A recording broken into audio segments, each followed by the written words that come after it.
Nobody can excel in life constantly, correctly, to the end of their life without operating under what? Under open heavens.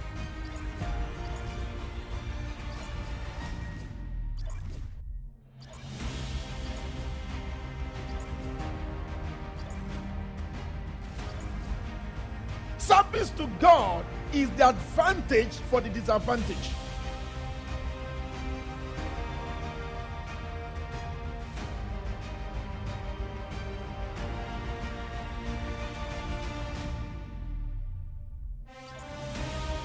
To talk about youth and e-cigarettes.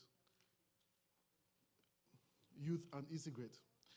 How many of you, especially vaping, how many of you have seen people vape in your schools? That's right. You see? So most of us have people vaping in our schools, right? Wonderful. How many of you have a friend who vapes or who has vaped? Let's be honest, we're just having an honest, you see. You have a friend that vapes? What? I know not you, but your friend vapes. Who? Somebody you know? Somebody's mutual friend in your school vapes. Have encountered. So at every single time I ask this question, can you project the slide on the screen, please? It's not on the screen. Please project the slide on the screen so I can see it. So every time we ask this question, I always get the same reaction. More than half of us here, either we've encountered someone that vapes, or have a friend that vapes. There is just some form of vape around us, right? So this is a big problem, and as children of God, I would like us to talk about it today. I have about 10 minutes, so I'm going to try my best to run through it, right? So I want to ask you a question. I want to start by asking us a question. Tell me if this is true or false, if this is right or wrong. Do we think some e-cigarettes are safe for youth? Right? So if you are, let me put it this way. Okay, so just answer me, right or wrong? Is some e-cigarettes, are they good for youth? I'm not hearing you? No. Wrong, good. And that's true, so it's actually wrong. Some e-cigarettes are not good. Can you please project the slide on the screen, please? So, vaping organizations, they've become very tricky in their work to be able to get youths like us to vape. So they put it in very wonderful. Can you move to slide 1, 2, 3, 4, 5? Move to the 5th slide, please. The next one. Good. Yeah. No. Move back. Move back. Yes, that's it. So I'm projecting it up on the screen in front of me, please. So some vaping companies, they become very, very tricky in the way they do. They package these things for the youth like you and I to be able to take. So first, they started with this vape that looks like nice, like cigarettes, right? So it was looking like cigarettes, and people were not really getting it because, the whole stigma of having cigarettes. So they look alike. So if you have the vape thing of vape pen, people will think that you have cigarette. And also, this first one is not rechargeable. You cannot charge it. So once you use it, you discard it. So as things begin to move, they began to get very smart in what they're doing. So they moved to the second generation. The second generation was much like the first generation, but it looked a little bit more presentable. But yet you couldn't charge it. And then they moved to the charging pods, where you can actually now charge it with your laptop and things. But it looked very big, and it was uncomfortable for youth to carry. And here we are at the final one. This one looks in different ways. Some of them look like pens. Have you seen the ones that look like pen, right? Some of them look like flashcards. I'm sure we've seen it. Some of them look like different things. Some of them even look like wristwatches, the one I'm wearing. So they became very, very creative in trying to package this thing so that they can hide it from us and our parents. You can see someone wearing a wristwatch, and you'll be like, oh my God, this is like an Apple wristwatch. But that's actually vape that they are holding. You can have people use different things, flash drive and all that, but that is vape. Next slide. So, and they began to do this. Now, what is e-cigarettes? E-cigarettes, they are devices. Please project it on the screen in front of me. What are e-cigarettes? They are devices that are heated into aerosol so that people can inhale it. And when I'm talking about it, people think that when they inhale these things, it is just a harmless vapor, just a harmless heated liquid. It is not tobacco. Nothing can happen. It makes you look cool. It makes you feel cool. So I guess my next question to us is this.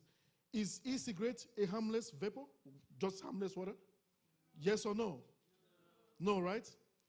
It is definitely not a harmless aerosol.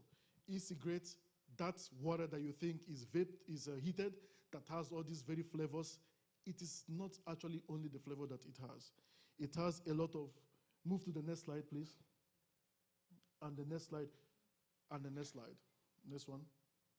And please follow me as we move, because there is no time. Yeah, thank you so much.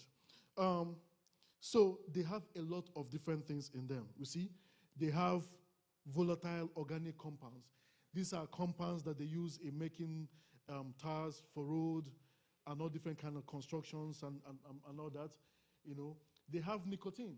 Do we know anything about nicotine? What is nicotine? It's a very addictive substance. Very, very, very addictive. They have cancer-causing chemical, meaning that if you are vaping, you have as much risk of getting cancer than someone that's actually smoking an actual cigarette. So they have heavy metals, such as nickel, tin, and lead. These metals have no business to be in your body. They are used in manufacturing different things. And obviously, the body is not where it is. And then, of course, they have other flavoring chemicals. And what does this do? As you are vaping this thing and thinking that it is safe for you, they get into your system, into your body, into your lungs, and they cause damage. Next slide. I want to ask us a question. Do you think most e-cigarettes contain nicotine? Yeah. Right? Definitely, that is correct. Most e-cigarettes contain nicotine. And like you said to me before, nicotine, the next slide, nicotine is a very, very, very, very addictive substance. And let me show you how addictive nicotine is to us. Can we make a fist with our hands? This way. I want to see all of us. Fist, fist, fist. Yeah, so now I want to talk a little bit about the brain and how the brain works. So for me to do that, I probably need to drop the mic. So let me talk about the brain and how addiction works with us and the brain and how it affects us. So let's say this is your brain, right? This is your brain. Let me put my hand like this. All of us, raise up your hand, like Wakanda forever kind of thing. So this is the hand. So let's call this place our spinal cord, right? This is our spinal cord, right? Now, this place is our limbic system. Now, what is the limbic system? The limbic system is the part of our brain that controls some of our emotions, what we do and how we do it. You know, flight, fight, and things. Let me put my hand. Okay, yeah. So this place is the limbic system, right? It controls our emotion, our fight and flight, and things like that. Now, make a fist like this. Here is what we call our brain cortex. Brain cortex controls the limbic system. So it is what helps us to make decisions that we make, right? Now, and here is the prefrontal cortex. The prefrontal cortex holds everything together. Now, like I said, here is the good part. This is where you make all your good decisions. Everything you do, fight, flight, decide, have a good behavior, and all that. So now, the nicotine that we take affects this system. So it's like this. So this, you are good, and when you flip it, you go all berserk, and you do all kinds of negative things. Now, what nicotine does is controls this thing and makes you flip like this, right? So here you are good, but it makes you flip out, and you begin to do all kinds of negative things that you don't want to do. So, and you can't just stop doing it, because like she said, it is addictive. So it makes you, thank you so much, it makes you do and make all kinds of negative decisions. So whenever we are vaping and we think nothing is happening to us, it's making us to flip our switch and do kinds of horrible, different things. Can we return back to the slides and continue?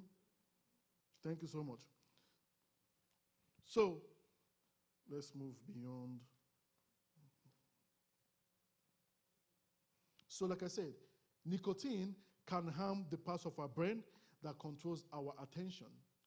That's why I talked about the cortex, the prefrontal cortex, and the limbic system, because these systems control our attention, our learning, our mood, and our impulse control. It makes us flip our switch and do kinds of things that we do not want to do, right? And therefore, all of these things together begins to affect our mental health. We begin to do different things that we do not want to do, and that is not good. Let me ask you a question. We all know a pack of cigarettes, right? I hope we don't use it. So this is just a random question. How many a harmless cartridge of vape? How many cigarettes do you think it is? What? 20. What do you say? A whole pack. So it's like tomato or tomato. Both of them are the same. So an entire cartridge of vape is a whole pack of cigarettes. So when you see your friend vaping that cartridge, that person is essentially smoking a whole pack of cigarettes. A whole pack of cigarettes. So, and they think it is cool. And then it comes in very different flavors. Recently, we were fighting the state because the state, they said everybody can now get vaping or vapes in different flavors. Now let's go down to the thing about this about the stats. Go down, one more.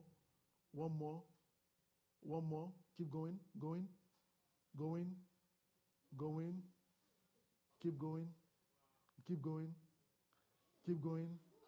keep going. Yes, there's no back, one step. You see, statistics shows that 70.3% of middle and high schoolers, which is some of you here, actually vape. So, and it is going up and up and up and up. 58.7% of retail stores are selling vape to youth like you and I without being checked. 21.7%, which is 5.24 million of us, say that we learn to vape by virtue of watching television services and streaming and things like that.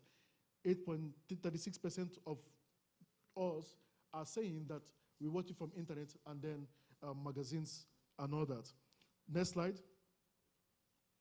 This means, or this equates to 8 out of every 10 middle or high school students, 8.